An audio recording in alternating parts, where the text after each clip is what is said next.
पूजा पाल का रुख मैं कर लेता हूं। पूजा पाल जी, मैंने सवाल पूछा कि क्या इस फैसले से संतुष्ट हैं? हालांकि जिस मामले में उमेश पाल लड़ाई लड़ रहे थे वो आपके पति के कत्ल का मामला था, उसमें वो गवाह थे और कत्ल कर दिया गया उमेश पाल का भी। मैं जानना चाहता हूं, हालांकि कहा जा रहा है कि आपके पति के मर्डर मामले में जल्दी फैसला आएगा, आप लोग क्या चाहते हैं, आप क्या चाहती हैं, इस माफिया का क्या होना चाहिए? देखिए, राजू पाल हत्याकांड का सीबीआई कोर्ट लखनऊ कक्ष नंबर 1 में हमारा बयान और जिरा हो चुका है और गवाह जो उनके साथ जो भी लोग थे उस समय, जो हमारे गवाह हैं, उनका भी अब बयान और जिरा चल रहा है। और मेरा पूरा कोशिश है और पूरा मुझे भरोसा भी है कि बहुत जल्द ही सीबीआई कोर्ट से भी इनको फैसला आएगा, सजा पड़ेगी और एक अच्छा, एक मजबूत, एक न्याय हित में रहने वाला एक फैसला आएगा, जिससे कि बहुत लोगों को एक नई ताकत मिलेगी। ठीक है, ऐसे नसीम हमारे साथ मौजूद हैं, अतीक के वकील, उनका भी रुख कर लेते हैं। कहां गलती हो गई नसीम साहब? किस मामले में? इस पूरे मामले में आप अपने मुवक्किल को बचा नहीं पाए, उम्र कैद की सजा हुई उन्हें। नहीं, देखिए, ये प्राइमरी कोर्ट है, इसके ऊपर हाई कोर्ट है, सुप्रीम कोर्ट है, और फैसला जो हुआ है वो कोर्ट ने किया और कोर्ट के फैसले का हम सम्मान करते हैं। और उस जजमेंट की कॉपी देखकर हम लोग आगे इस पे माननीय उच्च न्यायालय में अपील में जाएंगे, क्योंकि उसमें 11 मुलजिम बनाए गए थे, 1 की मृत्यु हो गई, 3 को दोष सिद्ध किया जा रहा है और 7 को दोष मुक्त किया जा रहा है। तो ये अपने आप में खुद एक सवाल खड़ा कर। ठीक है, नसीम साहब से लगता है कि संपर्क हमारा टूट गया है। द्विवेदी साहब हमारे साथ मौजूद हैं, अशोकधर द्विवेदी साहब, ये क्या कामयाबी है अभियोजन पक्ष की कि 3 आरोपी दोषी करार दिए गए, उन्हें उम्र कैद की सजा हुई और 7 आरोपी छूट गए? इसे आप किस तौर पर आप अपने एक्सपीरियंस के आधार पर देखते हैं? यह निश्चित रूप से अभियोजन पक्ष की कामयाबी है और जैसा कि अभी आपने कहा है, खुद कहा, मैं सुन रहा हूं कि इसका श्रेय जाता है पाल साहब को, जिन्होंने बड़ी सुप्रीम सैक्रिफाइस दी है। उनका प्रयास सराहनीय है। आपने कहा हम उनको सल्यूट करते हैं, बिल्कुल सही बात है, मैं आपसे सहमत हूं। और अभियोजन पक्ष के प्रयास से, गवाही से, जो गवाह पुलिस ने प्रस्तुत किए हैं, 3 लोगों को अधिकतम सजा हुई है। बात आ रही, मैं सुन रहा हूं चर्चा में कि उनको मृत्यु दंड होना चाहिए, लेकिन मेरी जो कानून की समझ है पुलिस अधिकारी के रूप में, उनके अनुसार न्यायालय जो काम करते हैं वो कानून जो सीआरपीसी है, आईपीसी है, एविडेंस एक्ट है, इनके हिसाब से काम करते हैं जी। और तमाम मामलों में माननीय उच्चतम न्यायालय, माननीय उच्च न्यायालय अपने निर्णय देते हैं, दिशा निर्देश रखते हैं, उनको भी ध्यान में रखकर। ठीक है, द्विवेदी जी हमारे साथ बने रहिए। बिल्कुल, ये मामला अभी ट्रायल कोर्ट में अपने अंजाम तक पहुंचा है, इसके ऊपर भी दोनों पक्षों को लड़ाई लड़नी है। विजय उपाध्याय जी हमारे साथ मौजूद है, वरिष्ठ पत्रकार।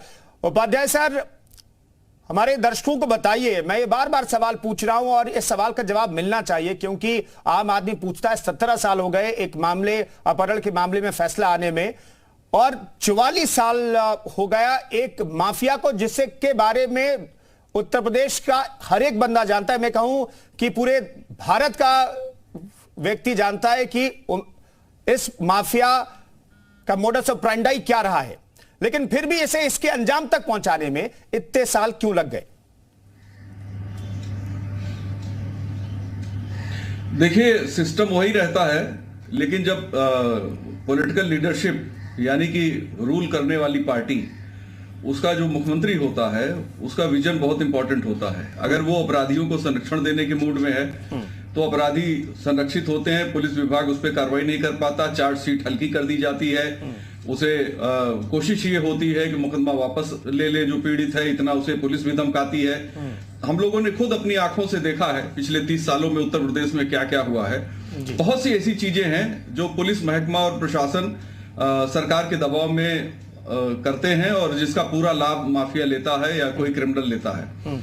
कई बार गठबंधन की सरकारों की वजह से भी एक मजबूरी होती है कि हमें समर्थन चाहिए, विधायकों की सिर गिनने हैं हमें, इसलिए भी। ठीक है विजय जी, मैं वापस लौटता हूं आपके पास। हमारे साथ धर्मवीर प्रजापति जी जेल मंत्री मौजूद हैं।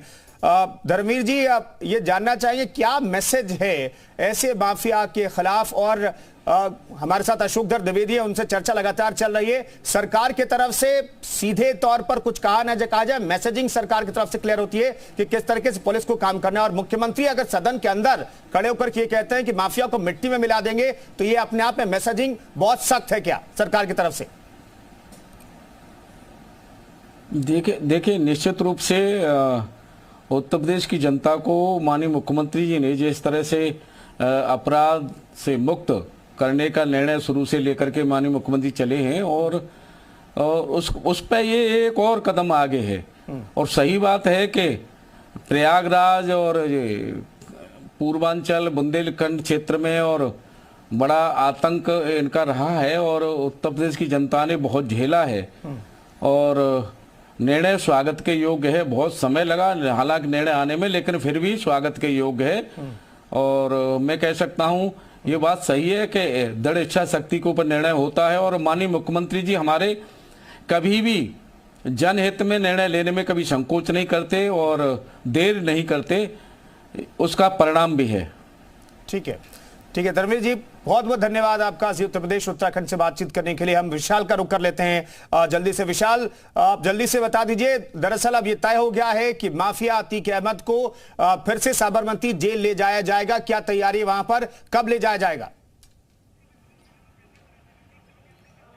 बस देखिए, चूंकि तैयारी की जा रही है और माफिया अतीक अहमद को यहाँ से साबरमती जेल लेके जाया जाएगा। नैनी जेल में जो है दाखिल नहीं कराया गया है, चूंकि जो वारंट है वो अब सीधे तौर पर साबरमती जेल में दाखिल कराने का ही है, और वो ऑर्डर की कॉपी जो है वो सामने आ चुकी है। उत्तर प्रदेश उत्तराखंड के पास वो ऑर्डर की कॉपी है, जिसमें साफ तौर पर लिखा है कि साबरमती जेल में जो है वो उसको एडमिट कराना है। 30 तारीख को एडमिट कराना है। आज 28 तारीख हो रही है, मतलब साफ है कि 30 तारीख से पहले जो है ये जो उसको ऑर्डर के हिसाब से उसको साबरमती जेल पहुंचाना है। तो फिलहाल तैयारी की जा रही है, क्योंकि उसके अलग अलग रूट्स बनाए जाने हैं, और जैसे कि सिक्योरिटी से उसको लेकर आए थे उसी सिक्योरिटी से उसको वापस छोड़ना है। तो इसी तरह की कुछ तैयारियां जो हैं वो फिलहाल पुलिस प्रशासन की तरफ से कर रहे हैं। और आगे भी आपसे बातचीत करेंगे और अपडेट के लिए दोबारा आपके पास लौटेंगे।